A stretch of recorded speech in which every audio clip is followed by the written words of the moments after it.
육화랑 또 한번 찍어볼까. 자, 안녕하세요, 캡틴 민수입니다. 이곳은 저희 집인데요. 오늘 그 육화와 제가 어떻게 장애를 가졌고 지금까지 어떻게 언제 운동을 했고 또 저희 가족은 우리 집사람은 또 순자 씨는 언제 만났고 이런 모든 제가 장애를 가져서 지금까지 저희 활동하는 모습들을 셀프 인터뷰를 육화와 함께 하겠습니다. 여러분 참고로 육화는 저를 찍고 있는 카메라인데요. 유튜브 카메라. 그래서 제가 육화라는 이름을 지어줬어요. 제가 뭐 브이로그를 할 때도 굉장히 좀 어색할 수 있잖아요. 그래도 좀 나아졌어요. 육화가 저를 또 받아줘갖고 제가 또 이렇게 말을 편하게 할 수 있게 또 됐는데 오늘은 이 육화와 함께 저의 살아온 이야기를 여러분들께 들려드리도록 하겠습니다. 자, 한번 떠나가 볼까요? 저를 간단히 소개를 해드리면 말이죠. 저는 그 지난 평창 패럴림픽 장애인 아이스하키 동메달리스트이고요. 그리고 지금 현재는 대한장애인체육회에서 그 전문 지도인으로 활동하고 있습니다. 그리고 참고로 나이는 50세입니다. 만으로 정확히 따지면 51살이 되겠습니다. 그 지체장애 상급을 갖고 있고요. 디테일하게 말씀을 드리면 대퇴절단 장애를 가지고 있습니다. 네, 처음부터 절단 장애가 된 건 아니고요. 보통 우리가 돌이 지나면 좀 걷잖아요. 걷는데 제가 돌이 지나도 걷지를 못했대요. 그래서 이제 부모님께서 얘 조금 약간 늦나 보다 싶어서 좀 더 기다리셨대요. 근데 돌이 지나고 2살이 가까이 되는데도 얘가 못 걸으니까 좀 뭔가 다리에 이상이 있나 보다 생각이 들어서 병원을 갔대요. 병원을 갔더니 병명이 말도 안 되게 류마티스 관절염이라는 병명을 갖게 된 거예요.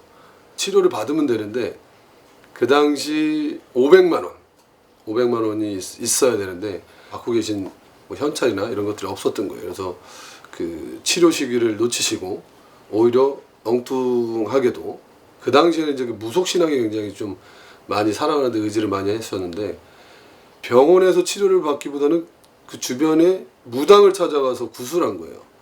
그랬더니 그 무당이 서쪽에 있는 무슨 한의원을 찾아가라. 그 말을 듣고 부모님이 가서 침을 맞았는데 무릎 쪽에 침을 맞았는데 엎친 데 겹친 격으로 무릎 신경을 건드린 거예요. 그래서 그 4번째 발가락이 자라지 않았고 그 무릎의 기능이 상실했던 거죠.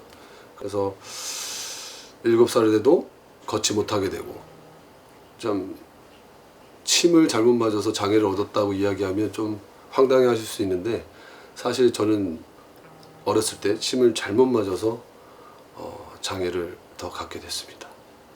목발을 짚고 어린 시절을 생각해 보면 정말 바른데 밝게 잘 자랐던 것 같아요.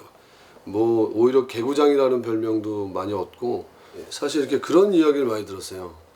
어떻게 이렇게 성격이 밝냐라는 말을 되게 많이 들었는데 사실 그 중간에 뭐 놀리는 아이들 때문에 싸우기도 했지만 사실 저를 도와주고 함께 편견 없이 대해줬던 친구들이 있어요. 만약에 그 친구들이 장애를 가진 저를 너는 몸이 불편하니까 좀 앉아있어 뭐 좀 쉬고 우리만 하고 나중에 같이 하자 이런 식으로 했으면 저는 굉장히 소외감을 많이 받고 또 생활하는데 불편함을 가졌을 거예요. 근데 그게 아니라 항상 친구들은 저의 관점에서 함께 같이 하자라는 이야기를 많이 해줘서 저는 목발을 짚고 축구도 했고 족구도 했고 뭐 게임도 같이 다. 그래서 뭐 저는 그렇게 장애를 가졌다라는 거를 그렇게 뭐 창피하게 생각하진 않았었어요. 근데 저에게도 사춘기가 오더라고요. 읍내를 나가게 됐는데 그때 충격적인 저의 모습을 보게 됩니다. 제가 목발 짚고 걸어가는 모습이 그 가게 유리에 또 유리창에 비치는 거예요. 실루엣이. 너무나 추하더라고요. 내가 걷는 모습이 이렇게 추하게 걷나라는 거를 그때 처음 봤어요. 그래서 그날 학교 끝나고 집에 와서 장롱에 붙은 대형 거울이 있었어요. 예전에는 장롱에 큰 거울이 붙어 있었는데 장롱종을 잡아서 깨버렸어요. 제 모습을 보면서 왜 부모님 엄마가 그때 했죠. 왜 나를 장애를 만들어가지고 이렇게 추하게 걷게 만들고 불편하게 살아가게 하냐라고 해서 막 원망하면서 운 적이 있어요. 근데 부모님 원해서 뭐 저를 장애를 만든 게 아니니까 그래서 그냥 받아들이고 그냥 생활을 했었던 것 같아요.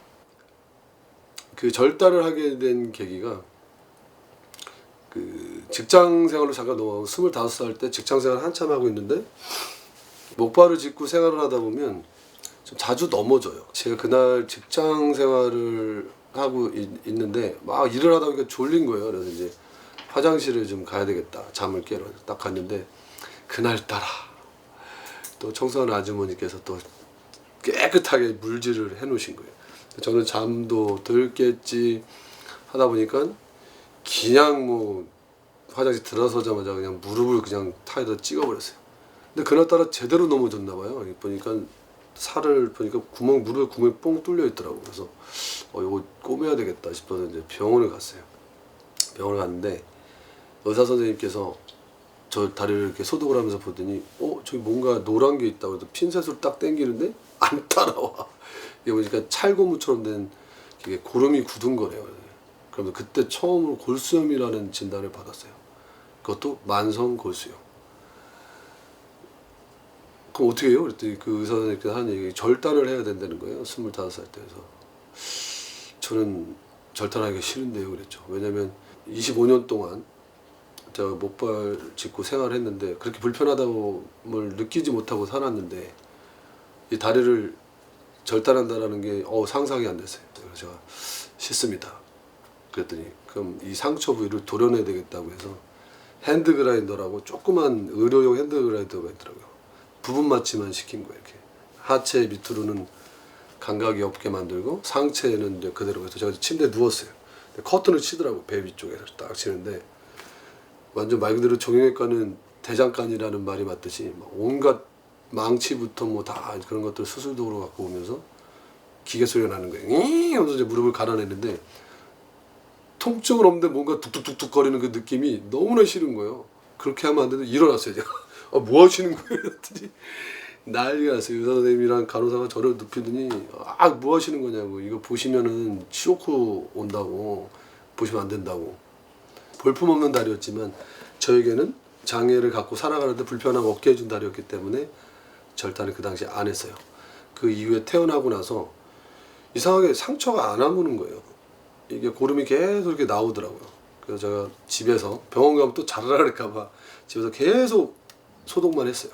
이 무릎에 상처가 있던 게 이상하게 허벅지 쪽이 시뻘개지기 시작했어요. 그래서 여름이었는데 오한이 오고 열이 나고 춥고 그냥 감기 기운이겠지 하면서도 좀 걱정을 했죠. 이게 또 무릎이 뭔가 잘못돼가고 있구나라는 걸 예측을 했죠.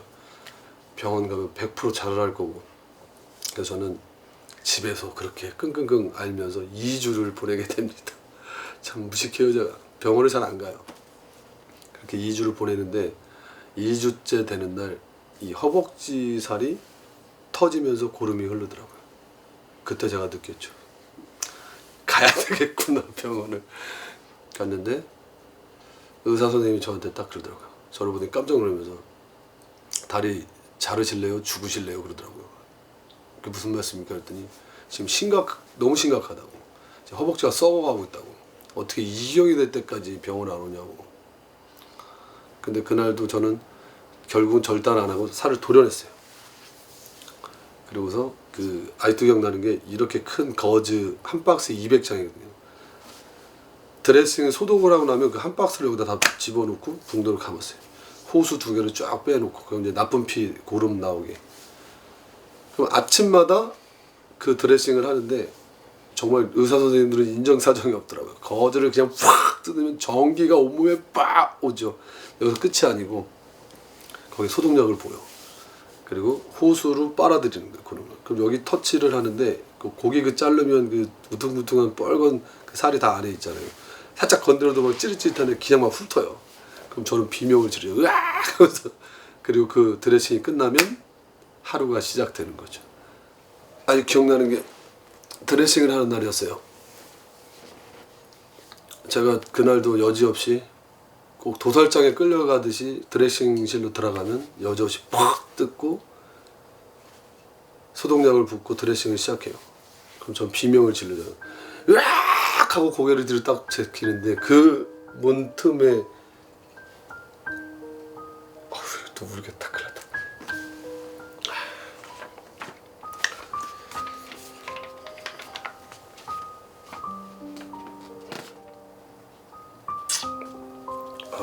안 멈추네. 그 문틈에 이제 우리 순자 씨가 그 4개월 된 우리 큰 딸을 등에 업고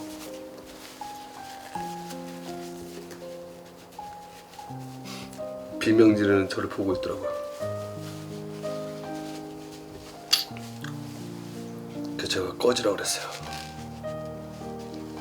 꺼져버려! 그러고 크게 질렀지 소리를.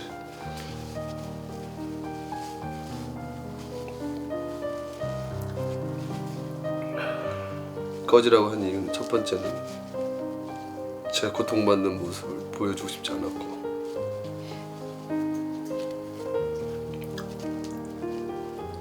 두 번째는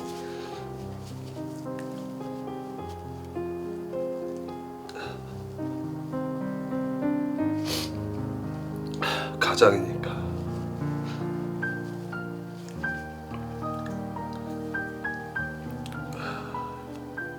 약한 모습 보이기 싫어서 그랬던 거죠.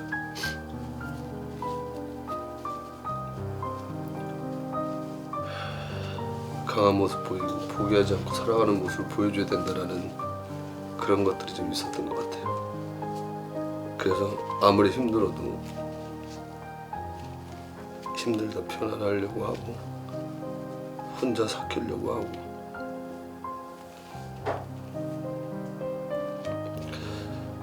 왜냐면 전 제 자신한테는 진짜 강했거든요.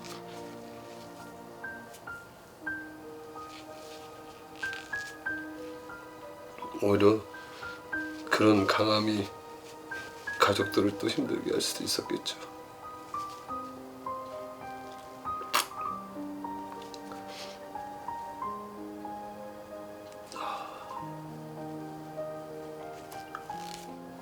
아유, 또 울부캐틴 또 됐네 이거. 그렇게 한 달이 다 때쯤 돼서 저 빨리 이제 퇴원해 주십시오. 다리도 어느 정도 난 것 같은데. 그랬더니 의사 선생님께서 아무래도 다리가 이상하다고. 그래서 여기를 한번 꾹 눌렀는데 피고름이 나오는 거예요. 안 되겠다고, 이거 다리 잘라야 되겠다고 또 그때 얘기를 한 거예요. 그래서 이제 자르기로 결정하고 첫 아이 4개월 때 다리를 절단했죠.